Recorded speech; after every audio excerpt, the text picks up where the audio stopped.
নমস্কাৰ গাইজ, আজি আমি ওলাইছিলোঁ জিৰ'লৈ বুলি। সকলোবিলাক ছাত্ৰ ছাত্ৰী বাছত উঠাৰ পিছৰ পৰা আমাৰ গাড়ী যাত্ৰা আৰম্ভ হৈছিলে। পেছাগতভাৱে মই হৈছে শিক্ষক বগানমৰা একাডেমীৰ, আৰু আমাৰ একাডেমীৰ পৰা জিৰ'লৈ বুলি ছাত্ৰ ছাত্ৰীসকলৰ এটা এডুকেশ্যনেল ট্ৰিপ মনোৰঞ্জনৰ বাবে বুলি ধৰক তালৈ আমি যাত্ৰা কৰিছিলোঁ। তাৰ বাবে আমি গৈ থাকিলোঁ। তাত কি ধুনীয়া পৰিৱেশ, প্ৰাকৃতিক পৰিৱেশ, অতি মনোৰম মনোমোহা। আমি গৈ এটা সময়ত ৰ'লোঁ, অলপ সময় জিৰণি ল'লোঁ, চাহ খালোঁ, ব্ৰেকফাষ্ট কৰিলোঁ। সকলোৰে মাজত উৎসাহ উদ্দীপনা দেখিবলৈ পোৱা গৈছিলে। আৰু তাৰপিছতে আমি গৈ ৰ'লোঁগৈ চিলেটত, চাহ তাহ খাই তাত গৈ আমি পালোঁগৈ চিলেটত। সকলো ছাত্ৰ ছাত্ৰীসকলে নিজৰ মনোৰঞ্জনৰ বাবে তাত নিজৰ সময় অতিবাহিত কৰিলে, নিজক যেনেকৈ পাৰে ব্যস্ত কৰি ৰাখিলে। ইয়াত গৈ এটা বস্তু দেখিলোঁ, তাত কাৰ্যকলাপসমূহ এতিয়াও প্ৰাথমিক বৃত্তিৰ লগত জড়িত হৈ আছে। ছাত্ৰ ছাত্ৰীসকলৰ লগত আমাৰ শিক্ষকসকলেও সময় অতিবাহিত কৰিলে। এয়া আমাৰ সন্মানীয় আব্দুল খালেক ছাৰ, আমাৰ পাছতে ভিডিঅ' কৰি ৰখাজন আছে গৌৰৱ ছাৰ। সকলোবিলাক ছাত্ৰ ছাত্ৰী নিজৰ নিজৰ অভিভাৱক যদিও যোৱা নাই, ছাত্ৰ ছাত্ৰীসকলক আমি যথেষ্ট সযতনে লৈ গৈছোঁ।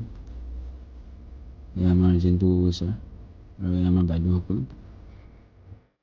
সুযোগ বুজি ময়ো দুখনমান ফটো মাৰি ল'লোঁ। তাৰপিছত আমি গৈছিলোঁ ব'টিং কৰিবৰ কাৰণে, ছাত্ৰ ছাত্ৰীসকলক লৈ গৈ আমি ব'টিং কৰিলোঁ। সকলো এটা নতুন অভিজ্ঞতা লাভ কৰিলোঁ, যিহেতু আমাৰ অঞ্চলত অসমৰ লখিমপুৰ জিলাত তেনেকুৱা ধৰণৰ সুবিধা খুব কম। ত' ভাল লাগিল, পৰিৱেশ অতি ধুনীয়া আছিলে, বতৰ সেমেকা আছিলে, যথেষ্ট ঠাণ্ডা।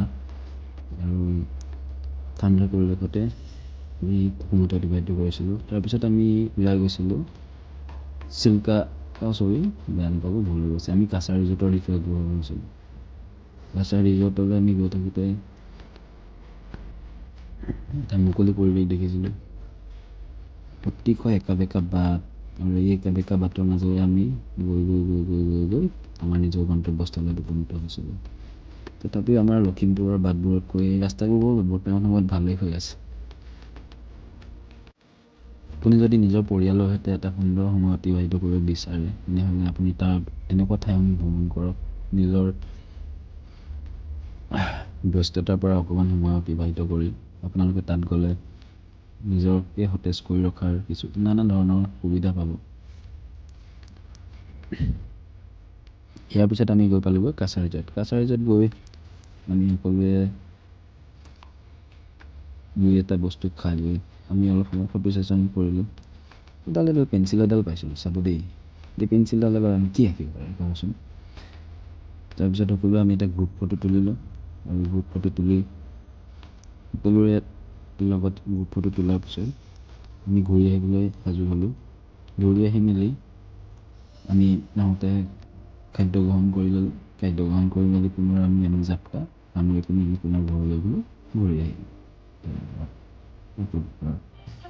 বাকী ভিডিঅ'টো উপভোগ কৰক। ধন্যবাদ।